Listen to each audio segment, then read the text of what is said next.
انسان کے دل سے اٹھنے والی ہوک ہے۔ یہ دعا کیا ہے؟ دعا بندے اور رب کے درمیان کا رشتہ ہے۔ اس دعا کی غذا چاہیے جو روح کو سرشار کر دے، جو اس کی فکر کے لیے منارہ نور بن جائے، جو سدا ہی اس کے لیے رحمتوں کا خزانہ بن جائے۔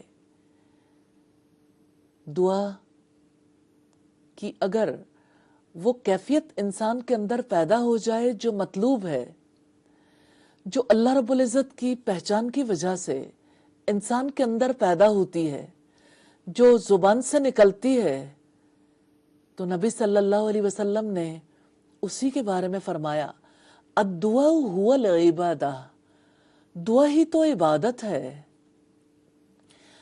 اور حقیقت یہ ہے کہ دعا تو عبادت کا مغز ہے، جیسے باقی تمام عبادات ہیں، لیکن عبادت کی اصل روح بندے کے دل سے اٹھنے والی ہوک ہے، اسی کو دعا کہتے ہیں۔ دعا ہی تو عبادت ہے، اور ہم سب اللہ تعالیٰ کے لیے پیدا کیے گئے، ہماری زندگی کا مقصد عبادت ہے، تاکہ ہمارے دل محبت اور تعظیم کے ساتھ اپنے رب سے جڑ جائیں۔ یہ دعا کنیکٹیوٹی ہے۔ دعا میں ایک بندہ اپنے رب سے یقین کی، محبت کی، امید کی، توکل کی غذا لے رہا ہوتا ہے۔ یہی تو دلوں کی حیات ہے۔ دعا میں بندہ کس قدر خالص ہو جاتا ہے، جیسا کہ رب العزت نے فرمایا، وَإِذَا سَأَلَكَ عِبَادِي عَنِّي فَإِنِّي قَرِيبٌ، جب میرے بندے آپ سے میرے بارے میں پوچھیں تو آپ انہیں بتا دو میں ان کے قریب ہوں۔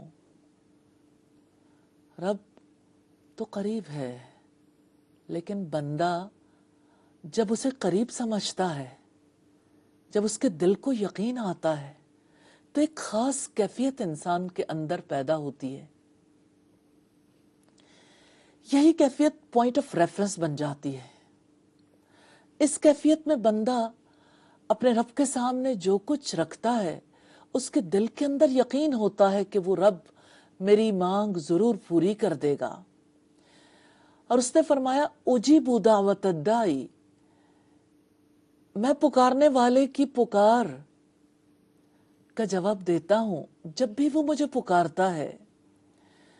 پکارو تو صحیح، دل سے آہ نکلے تو صحیح۔ جب وہ پکار آئے گی تو وہ رب اس پکار کو سنے گا بھی اور اس کا جواب بھی دے گا۔ اس کی رحمت، اس کی برکت بھی ضرور شامل حال ہوگی۔ آپ اس دعا کو دیکھیے،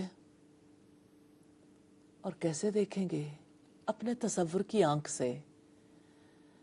سمندر میں، مچھلی کے پیٹ میں یونس علیہ السلام اپنے رب سے دعا کر رہے ہیں، اور عرش کے ارد گرد والے فرشتے ایک مہین سی آواز سنتے ہیں جو اللہ کے بندے یونس علیہ السلام کی ہے۔ ہاں، یہ دعا 3 اندھیروں میں بھی ہو، یہ دعا ایک نحیف و نزار انسان کی بھی ہو، وہ کیسے رب کے عرش تک پہنچ جاتی ہے۔ سبحان اللہ، وہ رب ہے جس نے اپنے اور بندے کے بیچ میں کسی کو نہیں رکھا۔ بندہ براہ راست اس کے سامنے اپنے مطالبات رکھ سکتا ہے، اور اس نے دعا کرنے کا طریقہ بتایا۔ فرمایا، وَلِلَّهِ الْأَسْمَاءُ الْحُسْنَى فَادْعُوهُ بِهَا، اس کے لیے اچھے نام ہیں، اسے ان ناموں سے پکارو۔ اللہ تعالیٰ کو اس کے ناموں سے جب ہم پکارتے ہیں تو یہ دعا کا احسن ترین طریقہ ہے۔ یہی دعا بندگی ہے، یہی دعا عبادت ہے، دعا ہی تو رشتہ ہے۔ دعا کا رنگ کتنا گہرا ہے، دعا ہی تو حقیقی انسانیت ہے، کیونکہ انسان اپنے اصل مقام پر اس وقت آتا ہے جب وہ دعا کے لیے ہاتھ اٹھا دیتا ہے، جب وہ اپنے رب کے سامنے اپنے آپ کو ڈال دیتا ہے۔